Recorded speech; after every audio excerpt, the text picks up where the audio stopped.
परशुराम जी क्यों अपने ही शिष्य भीष्म पर क्रोधित हुए और क्यों छिड़ गया उन दोनों में भयंकर युद्ध। जी हाँ दोस्तों, महाभारत में उल्लेख है कि यह भी महाभारत में हुए कई युद्धों में से एक सबसे भयंकर युद्ध था। परशुराम जी भगवान विष्णु के छठे अवतार थे। परशुराम जी अत्यंत क्रोधी एवं पराक्रमी अवतार रहे हैं। भगवान विष्णु के ये अवतार शिव के परम भक्त रहे हैं। इन्हें शिव से विशेष परशु प्राप्त हुआ था। इनका नाम तो राम था, किंतु भगवान शिव द्वारा प्रदत्त अमोघ परशु को सदैव धारण किए रहने के कारण ये परशुराम कहलाए थे। परशुराम जी का महत्वपूर्ण योगदान जैसे रामायण में था उस प्रकार महाभारत में भी था। परशुराम जी ने 3 महान योद्धा और पितामह भीष्म, गुरु द्रोणाचार्य और सूर्यपुत्र कर्ण को धनुर्वेद, अस्त्र शस्त्र सहित अनेक दिव्यास्त्र की शिक्षा प्रदान की थी। किंतु एक दिन उनका अपने ही शिष्य पितामह भीष्म से भयंकर युद्ध छिड़ गया था। वैसे तो पितामह भीष्म को परशुराम जी काफी पसंद करते थे और पितामह भीष्म भी अपने गुरु परशुराम का बहुत आदर करते थे। लेकिन उस दिन ऐसा क्या हुआ कि दोनों आमने सामने आ गए और उनमें भीषण युद्ध शुरू हो गया। दोस्तों, क्या आप जानते हैं इसके पीछे की असली वजह? बहुत कम लोग इस बारे में जानते हैं। चलिए जानते हैं क्या थी हकीकत। पितामह भीष्म महाराज शांतनु और देवी गंगा के पुत्र थे,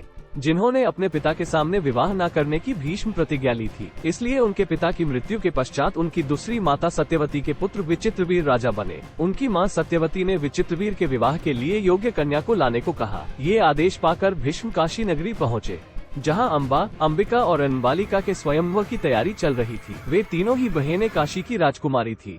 वहां भीष्म ने अकेले ही वहां आए सभी राजाओं को परास्त कर दिया और तीनों राजकुमारियों का अपहरण करके हस्तिनापुर ले आए। वहां लाकर उन्होंने तीनों राजकुमारियों को मां सत्यवती के सामने प्रस्तुत कर दिया। तब राजकुमारी अम्बा ने भीष्म के सामने याचना की कि वो संबल देश के राजा शाल से प्रेम करती है और वे भी उसे प्रेम करते हैं। ये सुनकर भीष्म ने अम्बा को राजा शाल के पास भेज दिया। अम्बा राजा शाल के पास गयी और फिर उन्हें पत्नी रूप में स्वीकार करने को कहा। क्योंकि भीष्म भरी सभा में राजा शाल को परास्त कर राजकुमारी अम्बा को हरकर ले गए थे, इसलिए उन्होंने अम्बा को पत्नी रूप में स्वीकार करने से मना कर दिया। निराश होकर अम्बा वापिस हस्तिनापुर लौट आए और राजा विचित्रवीर के सामने विवाह का प्रस्ताव रखा। तब राजा विचित्रवीर ने भी उससे विवाह करने से इनकार कर दिया। हताश अम्बा ने भीष्म से विवाह करने का प्रस्ताव रखा, लेकिन भीष्म ने अपनी प्रतिज्ञा याद दिलाते उससे विवाह करने से मना कर दिया। ये सुनकर अम्बा को अत्यधिक क्रोध आ गया और भीष्म से बदला लेने के लिए वो वहां से चली गई। क्रोधित अम्बा जानती थी कि पितामह भीष्म भगवान परशुराम जी के शिष्य है और वे उनकी बात नहीं टालेंगे। ये सोचकर परशुराम जी के पास गई अम्बा ने उन्हें सारी घटना बताई। भगवान परशुराम अम्बा की यह व्यथा सुनकर अत्यधिक क्रोधित हो गए और उन्होंने पितामह भीष्म को अम्बा से विवाह करने के लिए कहा। भीष्म ने अपनी प्रतिज्ञा के कारण अम्बा से विवाह करने से मना कर दिया। इस पर क्रोधित होकर परशुराम जी ने भीष्म से स्वयं से युद्ध करने को कहा।